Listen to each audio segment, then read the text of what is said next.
Tuesday, June 30th, 1942. Dear Kitty, I've not had a moment to write to you until today. I was with friends all day on Thursday. On Friday we had visitors, and so it went on until today.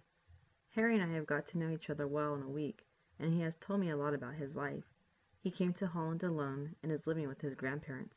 His parents are in Belgium. Harry had a girlfriend called Fanny. I know her too, a very soft little creature. Now that he has met me, he realized that he was just daydreaming in Fanny's presence. I seem to act as a stimulant to keep him awake. You see, we all have our uses, and queer ones too at times. Joby slept here on Saturday night, but she went to Li's on Sunday, and I was bored stiff. Harry was to have come in the evening, but he rang up at 6 p.m. I went to the telephone. He said, "Harry Goldberg here. Please, may I speak to Anne?" "Yes, Harry, Anne speaking." "Hello, Anne. How are you?" "Very well, thank you." "I'm terribly sorry I can't come this evening, but I would like to speak to you.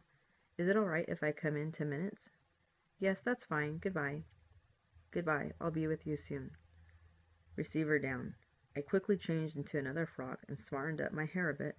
Then I stood nervously at the window watching for him. At last I saw him coming. It was a wonder I didn't dash down at once. Instead, I waited patiently until he rang. Then I went down, and he positively burst when I opened the door. "Anne, my grandmother thinks you are too young to go out regularly with me, and that I should go to the Lures, but perhaps you know that I am not going out with Fanny any more." "No? Why is that? Have you quarreled?" "No, not at all. I told Fanny that we didn't get on well together, so it was better for us not to go out together any more. But she was always welcome in our home, and I hope I should be in hers. You see, I thought Fanny had been going out with another boy, and treated her accordingly. But that was quite untrue, and now my uncle says I should apologize to Fanny.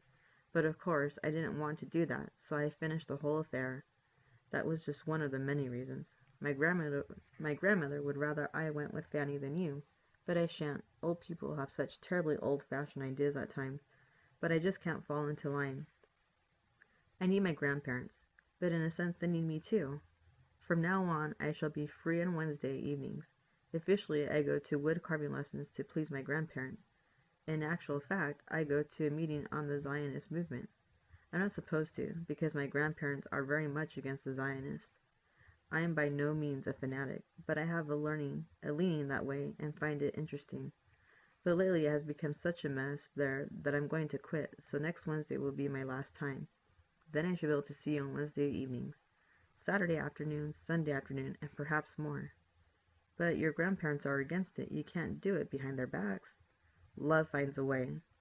Then we passed the bookshop on the corner, and there stood Peter Wessel, with 2 other boys. He said, "Hello." It's the first time he had spoken to me for ages. I was really pleased. Harry and I walked on, and on the end of it all, that I should meet him at 5 minutes to 7 in the front of his house next evening. Yours, Anne. Friday, July 3rd, 1942. Dear Kitty, Harry visited us yesterday to meet my parents. I have bought a cream cake, sweets, tea, and fancy biscuits. Quite a spread, but neither Harry nor I felt like sitting stiffly side by side indefinitely, so we went for a walk, and it was already 10 past 8 when he brought me home.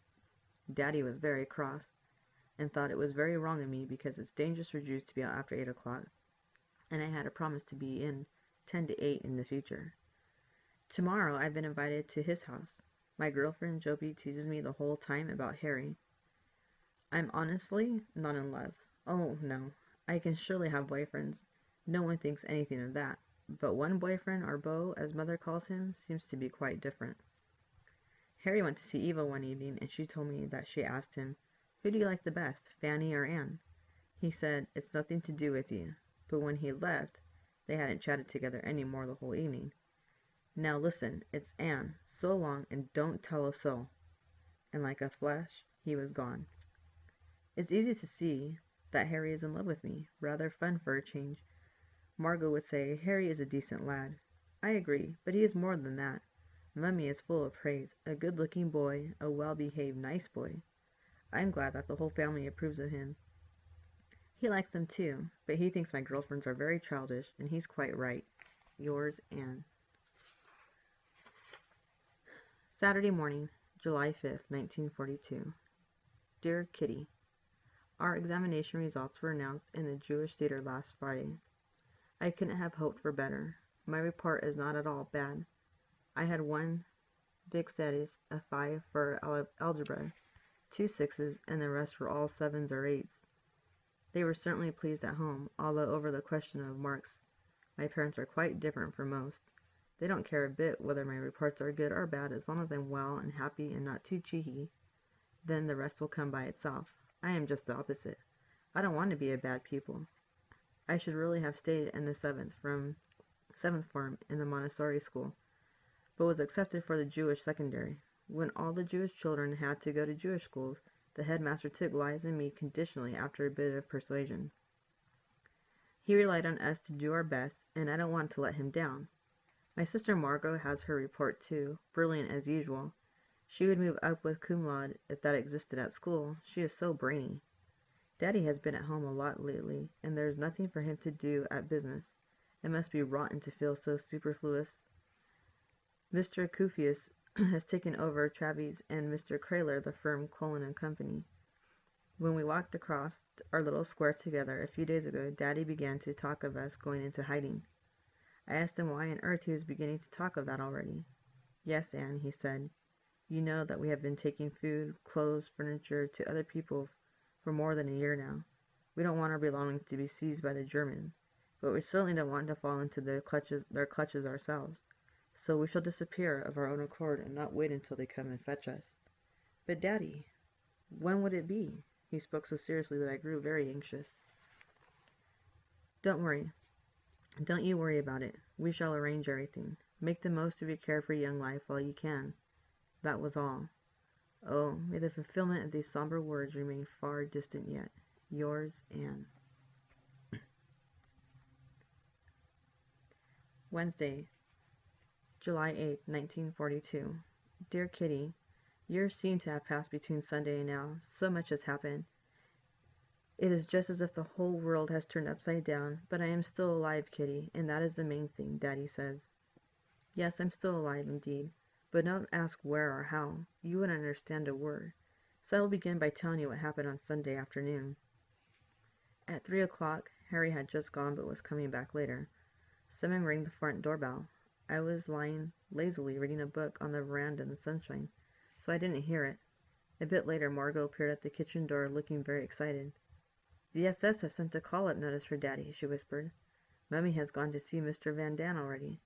Van Daan is a friend who works with Daddy in the business. It was a great shock to me. A call-up, everybody knows what that means. I picture concentration camps and lonely cells. Should we allow him to be doomed to this? Of course he won't go, declared Margot, while we waited together. Mummy had gone to the Van Daans to discuss whether we should move into our hiding place tomorrow. The Van Daans are going with us, so we shall be 7 in all. Silence. We couldn't talk any more, thinking about Daddy, who, little knowing what was going on, was visiting some old people, and the Jew's invalid waiting for Mummy. The heat and suspense all made us very overawed and silent. Suddenly the bell rang. That is Harry, I said. Don't open the door, Margot held me back, but it was not necessary, as we heard Mummy and Mr. Van Daan downstairs talking to Harry. Then they came in and closed the door behind them. Each time the bell went, Margot and I had to creep softly down to see if it was Daddy, not opening the door to anyone else. Margot and I were sent out of the room. Van Daan wanted to talk to Mummy alone.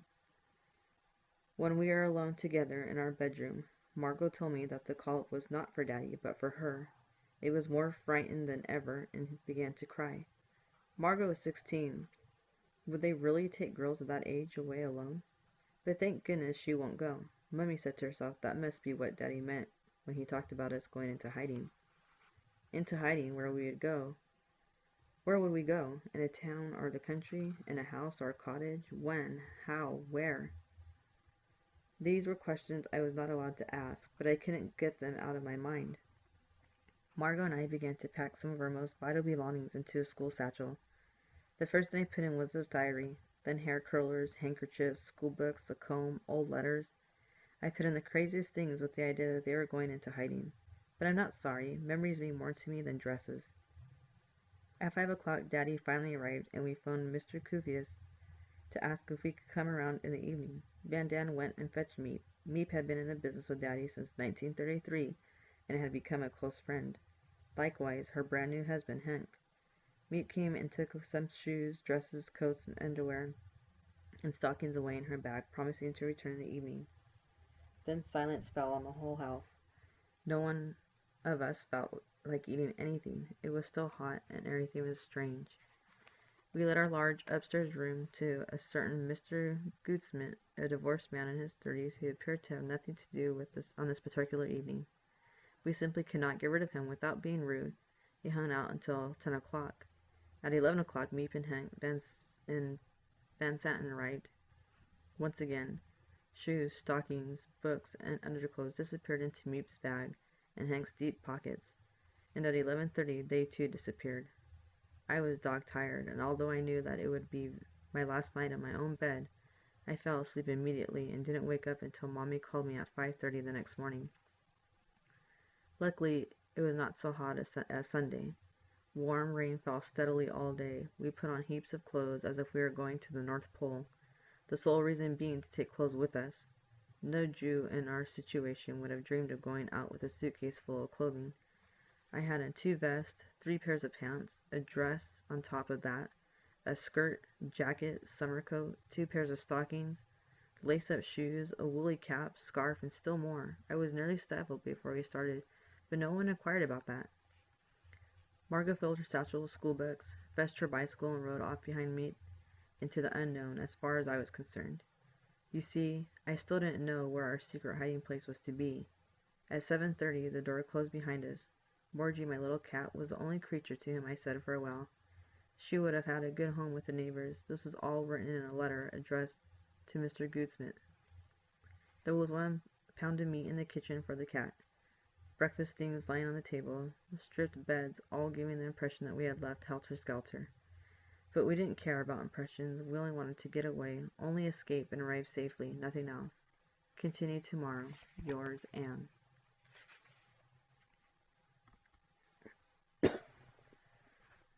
Thursday, July 9th, 1942.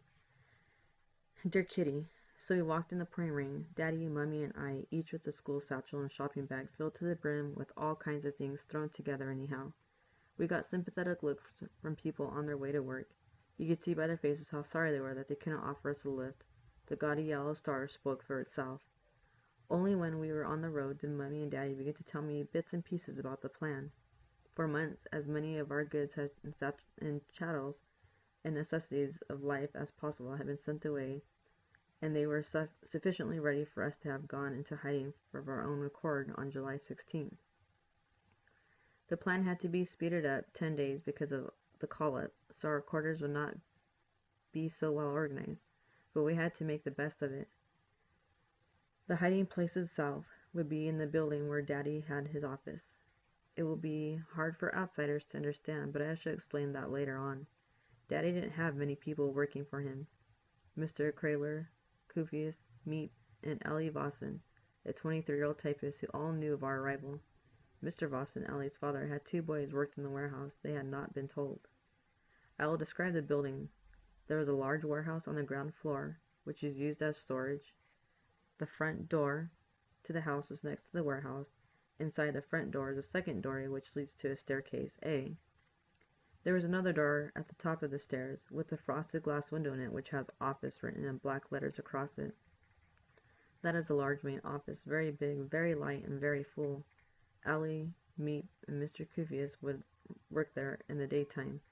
A small, dark room containing the safe, a wardrobe, and a large cupboard leads to a small, somewhat dark second office. Mr. Krahler and Mr. Van Dan used to sit there. Now it's only Mr. Krahler. One can reach Krahler's office from the passage, but only via a glass door which can be opened from the inside, but not easily from the outside. From Krahler's office, a long passage goes past the coal store, up 4 steps and leads to the showroom of the whole building, the private office. Dark, dignified, furnished linoleum, and carpets on the floor, radio smart lamp, everything first class, Next door, there is a roomy kitchen with a hot water faucet